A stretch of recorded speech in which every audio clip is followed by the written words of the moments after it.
This is probably the hardest Plants vs. Zombies mod ever made.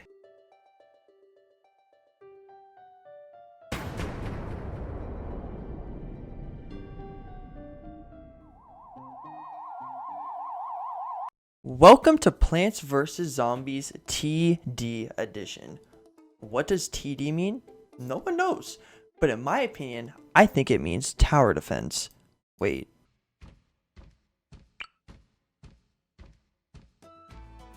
Are you kidding me? Nothing gets past my bow. BFB incoming! Guys? Oh, come on! Huh. In all actuality, this mod is incredibly difficult and brought me suffering through 2 of the 10 worlds in this mod. In this video, we will cover the Frontyard Daytime and Nighttime levels. For being the starter levels, these were still relatively difficult and took me around 4 hours to complete. This wasn't played on the harder version of the mod since I didn't really know how to play that, but now that I do, all of the worlds after this will be a lot harder than the last 2 worlds. Before we start, you should check out RCCH. He's the reason I know of this mod. Please like and subscribe. Oh, and follow me on Twitch. I'll probably be streaming the next few worlds, so I'll be glad to see you guys there. With all of that out of the way, let's get into the first level. Just kidding, this is not the first level, but in fact level 1-3. I'm not sure why I was put on 1-3, but I just rolled with it anyway. This level was cleared really easily just by spamming pea shooters and sunflowers in random spots as walls and using cherry bombs whenever. We then unlock the walnut, which is 75 sun in this mod, meaning it's the exact same value as the pea shooter for some reason, but we just ignore that. I do mention when playing that the zombies are slowed down, making this an easier game.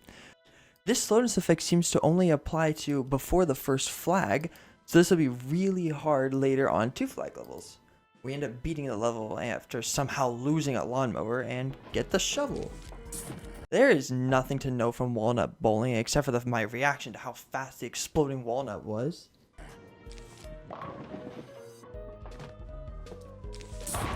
Whoa! What the heck? Okay. 1-6 is the introduction to the pole vaulting zombie, and these guys are the bane of my existence. These guys exist just to ruin the fun of some of these levels. Let me explain. The pole vaulting zombie runs at you with an increased speed in comparison to normal zombies, and when they jump far. What I mean is that when they jump once, they jump twice actually. Why? Because I wasn't supposed to be enjoying my time playing this mod. We ended up losing once because one of the pole vaulting zombies jumped over my lawnmower right into my house. This was being on the second try, however, with some good placement of insta-kills and a bunch of pea shooters. Level 1-7. This was one of the worst levels I've played, and by far the worst ones in daytime. Yeah, this game gets a lot worse when the lights are shut off. We unlock the snow pea, which will be necessary for beating this level because this level just so happens to be a 2 flag level. And on 2 flag levels, the zombies eventually go to their normal speed after the first flag, which isn't going to be good because of the pole vaulting zombie, which just so happens to spawn a lot more because of the mod I'm playing. Welcome to modded Plants vs. Zombies. This level took over an hour itself to complete for many reasons. One that I forgot to mention were the stupid gravestones. I hate these things so much. In the normal game, you don't see these things until nighttime, where you unlock the Grave Buster. However, we don't have that yet, so we have to deal with a bunch of zombies spawning on the flag waves, which is amazing because they block the pole vaulting zombies who will casually jump right into my spawn. This level was not fun. However, I was able to beat it. Now, how did I go about beating it? I beat it with a strategy everyone knows as spray and pray. I spent the first bit of the game farming up a lot of sun and then just spent it all on snow peas. If I see a pole vaulting zombie in a group I can snipe with an insta-kill, then I go for it. But it's mostly just relying on the luck that they don't spawn and the power of the snow peas. On my final run, I ended up getting pretty lucky with the spawns of the zombies in the last wave and we're just able to pull this off.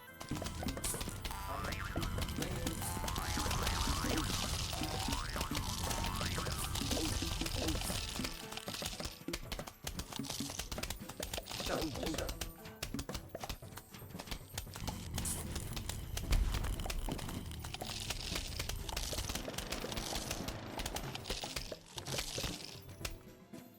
Please!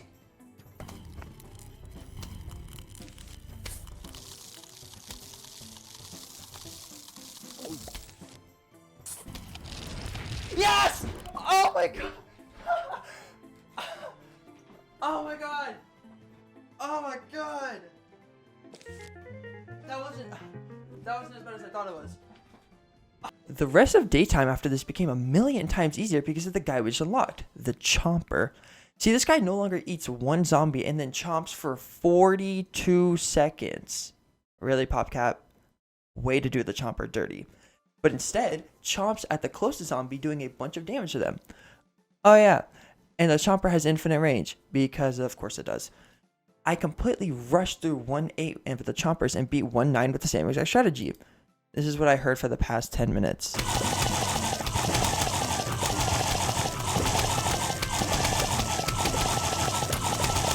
We then get the newspaper, which I cannot read because I'm not cool and can't read Spanish. We move on to the final level of Frontyard Daytime, and oh my god, I love this music so much. Whoever made the music for the final levels deserves all the money in the world for dropping a banger like this.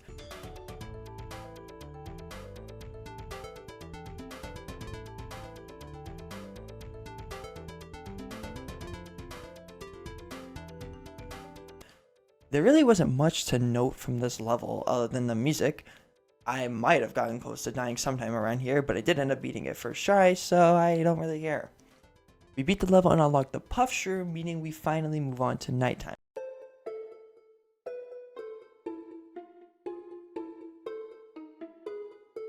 The nighttime levels have a gimmick which Crazy Dave does explain, but some of you probably can't speak French, so I'll explain it for you. In nighttime levels, the sun doesn't fall from the sky. This means getting sun isn't going to be as easy as daytime levels. There are a lot more things to worry about than the sun though. Like this. Duh.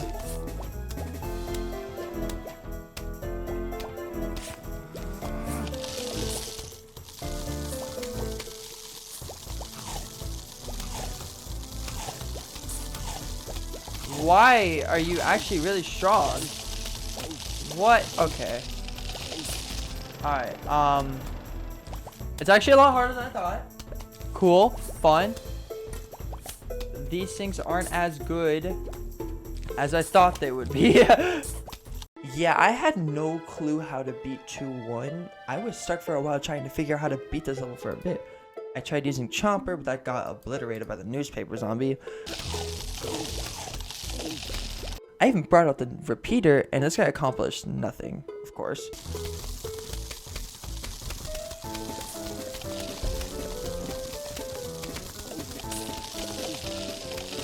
Really?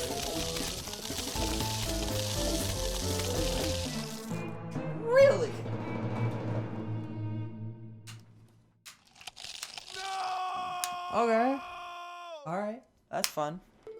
However, combining them did seem to work, as I did end up eventually beating it with both the repeater and the Chomper, and we unlock the Sun Shroom. We bring out the Sun Shroom for 2-2, and they're pretty good with the 50 sun meta that was provided by this mod.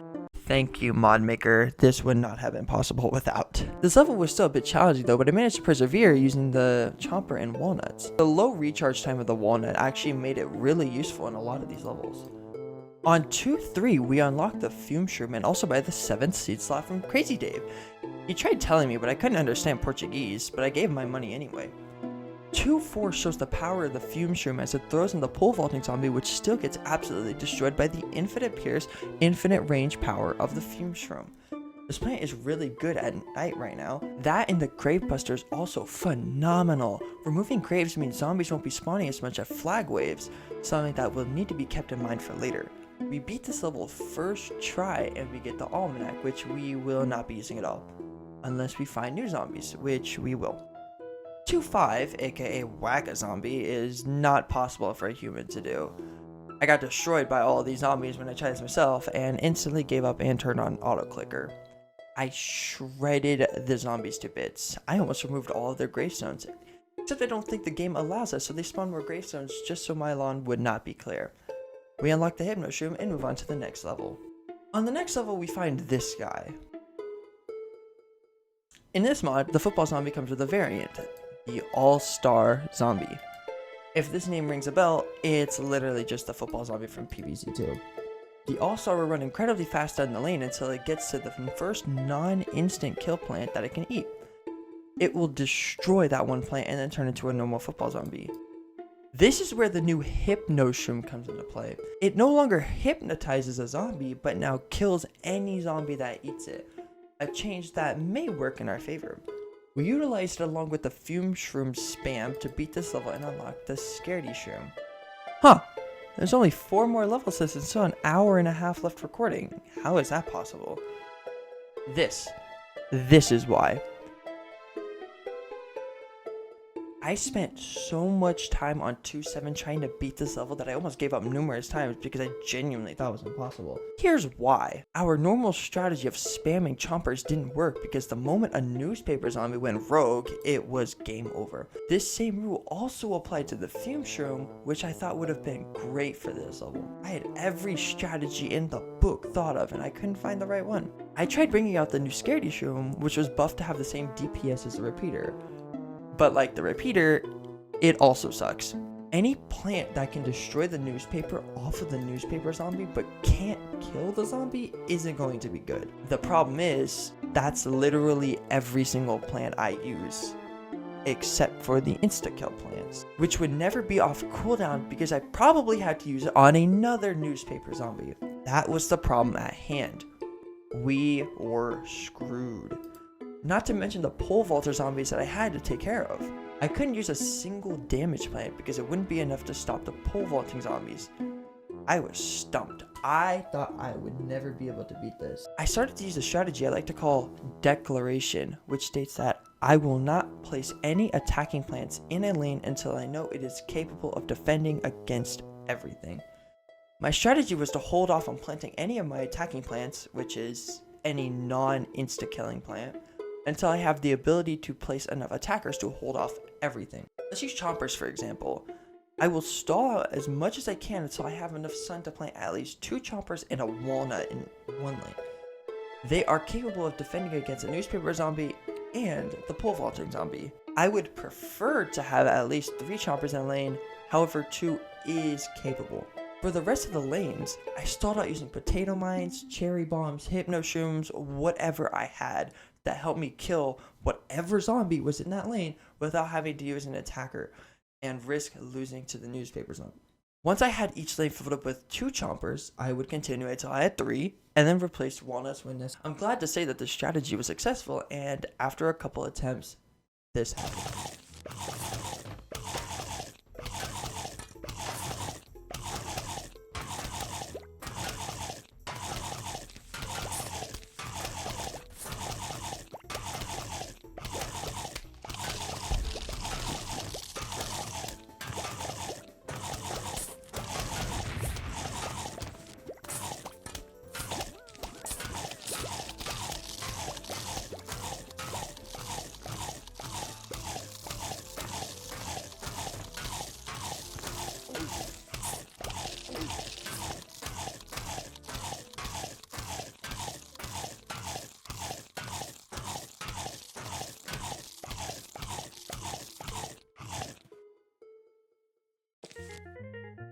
Oh my god! Oh my god! Oh. Holy crap. That was so difficult. We get to 2-8 and absolutely clear this level first try with some stalling tactics with the new ice shroom, while also killing everything at the same time with the chomper. This is the introductory level to the backup dancer and the normal dancing zombie, zombies that normally wouldn't be in the lineup but just so happen to be in it for this level. He's pretty simple. He will moonwalk until he gets to the nearest plant, and then he will summon his backup dancers, which will crush any plant on the tile they're summoned on. We beat this level and get the Doom. The penultimate level includes all of the zombies we met at night. However, we also have all of the plants we got at night. and they're pretty good. The Doomshroom is amazing in this mod as it destroys everything in a 5x5 radius and doesn't leave a crater when used. The Ice Shroom freezes everything and works perfectly with the Fume Shroom as it has infinite pierce. The Hypno Shroom is the best counter to football zombies as it does high damage when eaten. The Grave Buster is the golden child used to destroy all the graves, allowing us to not only plant in more tiles, but also removes the amount of zombies spawned on flag waves. And the rest of the guys, well, they were just here for the party, I guess. I sold a bit of the first wave to get as much sun as possible and then use all of my instant kills to remove everything in the area. I ended up swapping out the Fume Shroom for the Chomper on my second attempt, but ended up working as I just had 5 columns of Chompers at one point, and I knew I was basically unstoppable. 2 tries. 2 tries is all it took. It's all it took. I get the next newspaper, which again I couldn't read because I can't read Korean, and move on to the final level of this world and the final level of this video. 210 takes away a lot of the strategy I used throughout this world by not including the Chomper, so I had to use the Fume Shroom and Skady Shroom while killing every other zombie with my insta-kills. Since the Fume Shroom and Skady Shroom couldn't combat all the zombies, I had to get pretty good seed luck in this run to get the insta-kills I needed, but I did get pretty lucky, and after losing once to the all-star zombie, finally beat the level and put an end to this video.